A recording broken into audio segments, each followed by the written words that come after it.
একটা দেশের প্রগতি বা উন্নয়ন, জাতীয় উন্নয়ন কিন্তু দীর্ঘস্থায়ী এনার্জি জ্বালানি নিরাপত্তার উপর ডিপেন্ড করে।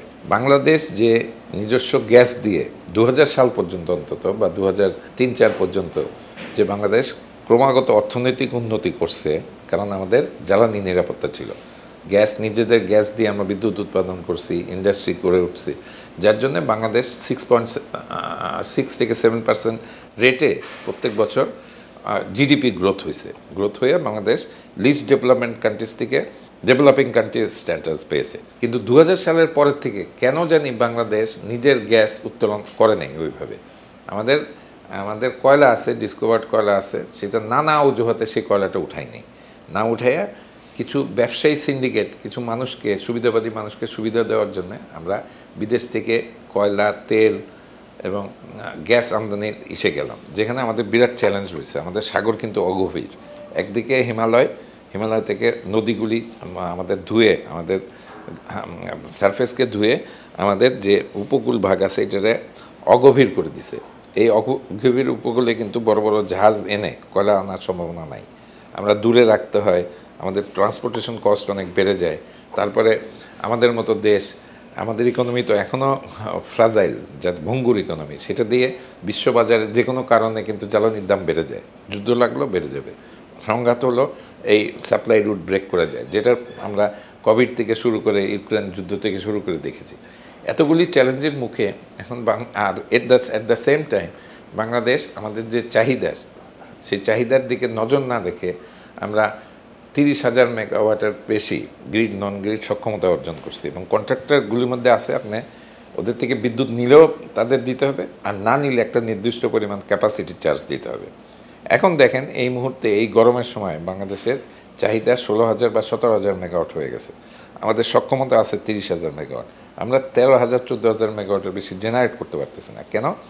আমরা বিশ্ববাজার থেকে জ্বালানি কেনার মতো ডলার নাই, আমাদের নিজেদের জ্বালানি শেষ হয়ে গেছে। তো এই অবস্থায় কি হইতেছে, আমরা যে জ্বালানি সরবরাহ করতেছি, সার কারখানাগুলি বন্ধ করে দিছি। একটা সার কারখানা চালু আছে, সার কিনতেছি বাইরের থেকে।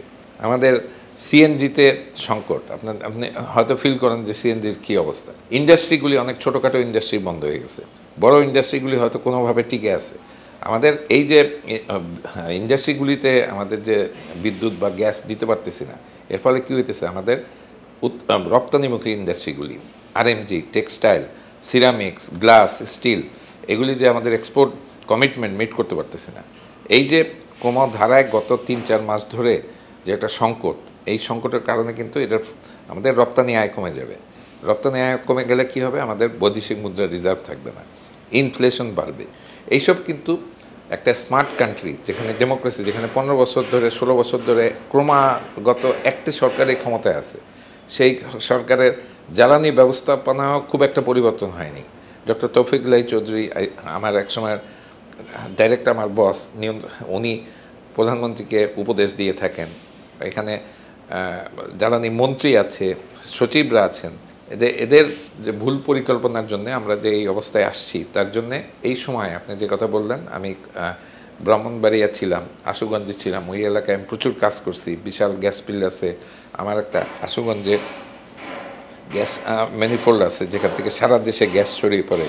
আশুগঞ্জে বড় বড় বিদ্যুৎ কারখানা আছে, সেখানে ঈদের দিন থেকে শুরু করে ঈদের 3-4 দিন এভরি 2 আওয়ার্সে, এভরি 1 আওয়ারে হাফ অ্যান আওয়ার ইলেকট্রিসিটি থাকে না। সাতক্ষীরায় ছিলাম গত 3 দিন, আপনি এভরি আওয়ারে 15 মিনিট 20 মিনিট বিদ্যুৎ নাই। একই অবস্থা হয়তো ঢাকায় মানুষ টের পাচ্ছে না, ঢাকাকে বিদ্যুৎ দিয়ে কি রেস্ট অফ দ্য দেশকে বঞ্চিত করা হচ্ছে। This is very sad. এটা এড়ানো যেত, সঠিক সময়ে সঠিক পরিকল্পনা করে দেশপ্রেম নিয়ে যদি আমরা কাজ করতাম, এটা এড়ানো যেত। এবং এই পরিস্থিতির জন্যে আমি জানি না এখন কি অবস্থা জানেন, যেহেতু আমাদের গ্যাস সরবরাহ কমে গেছে এবং গ্যাস সরবরাহের একটা উল্লেখযোগ্য অংশ আসতো আমাদের সাগরে ভাসমান 2টি ফ্লোটিং টার্মিনাল থেকে। তার দুটির একটি টার্মিনাল এই মাসের 3 তারিখে ঝড়ের সময় একটা চীনা জাহাজ এসে সেটাকে ক্ষতিগ্রস্ত করছে মারাত্মক। সেটা খুলে নিয়ে যাওয়া হয়েছে সিঙ্গাপুরে।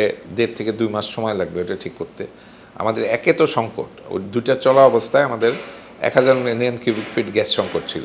ওটা চলে যাওয়ার পরে আরও 500 কমে গেছে, যার জন্যে পৌনঃপুনিকভাবে আমাদের বিদ্যুৎ উৎপাদন কমে গেছে। এবং এই ধারাটা এইটার যে ব্যর্থতা, আপনি কয়েকদিন আগে তো কতবার শুনেছেন আপনারা হাজার হাজার। আমাদের সাময়িক অসুবিধা, গত 3 বছর তো সাময়িক অসুবিধা হয়েছে। ক্রিকেটে যেমন আমরা আগামীতে জন্য প্রস্তুত হচ্ছি, এখানেও কিন্তু একই কথা বলা হয়েছে। কিন্তু I don't find, of course Petrobangla এখন চেষ্টা করতেছে তাড়াতাড়ি গ্যাস উঠাতে, কিন্তু এগুলি সুস্থির হতেও 3 থেকে 5 বছর লাগবে। সাগরেও যদি আমরা কোনো কোম্পানিকে দিতে পারি 10 বছর লাগবে। আগামী 2 থেকে 3 বছর কিন্তু আমাদের মারাত্মক সংকট যাবে, এই বিদ্যুৎ জ্বালানি সংকট। আমি জানি না আওয়ামী লীগ সরকারকে হয়তো বিদ্যমান অবস্থায় সাধারণ রাজনীতি করে কেউ সরাতে পারবে না, কিন্তু বিদ্যুৎ জ্বালানি সংকট কিন্তু আওয়ামী লীগ গভর্নমেন্টকে খেয়ে ফেলতে পারে।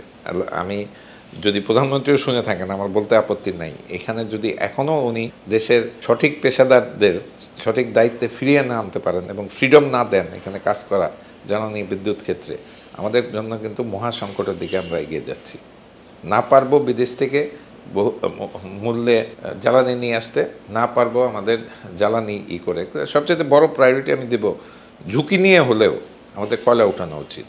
এবং ওইসব বাজে কথা, বাংলাদেশের ডিকার্বনাইজেশনে আমাদের কার্বন দূষণ কমানোর জন্য আমাদের কোনো কমিটমেন্ট নাই। আমাদের কার্বন ইন্ডেক্স হলো 0.5, যুক্তরাষ্ট্রের হলো 16, কানাডার হলো 17।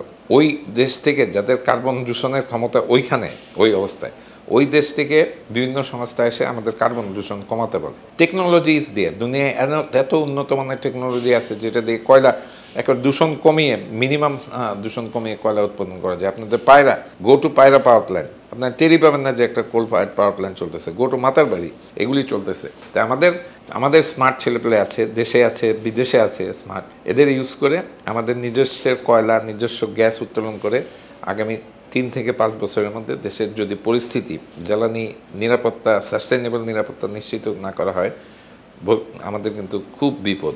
আমাদের ইন্ডাস্ট্রি আমরা ফেল করব, আমাদের উৎপাদন, আমাদের রপ্তানিমুখী শিল্পের উৎপাদন কমে যাবে, আমাদের অনেক শিল্প কারখানা বন্ধ হয়ে যাবে, আমাদের এমপ্লয়মেন্ট হবে না, আমাদের অনেক বেকার সমস্যা হবে। তো এই জিনিসগুলি সার্বিক অবস্থা বিবেচনা করে দেশের স্বার্থে, শুধু সরকারি দল না, এই জ্বালানি সংকট কিন্তু দেশের সংকট। আমার মতে কিছু সরকারি দল এবং বিরোধী দলগুলি মিনিমাম কিছু পরিকল্পনার ভিত্তিতে জ্বালানি নিরাপত্তাকে একটা সেকেন্ড মুক্তিযুদ্ধ ভেবে যদি আমরা আগায় যাই, এখানে সম্ভাবনা আছে।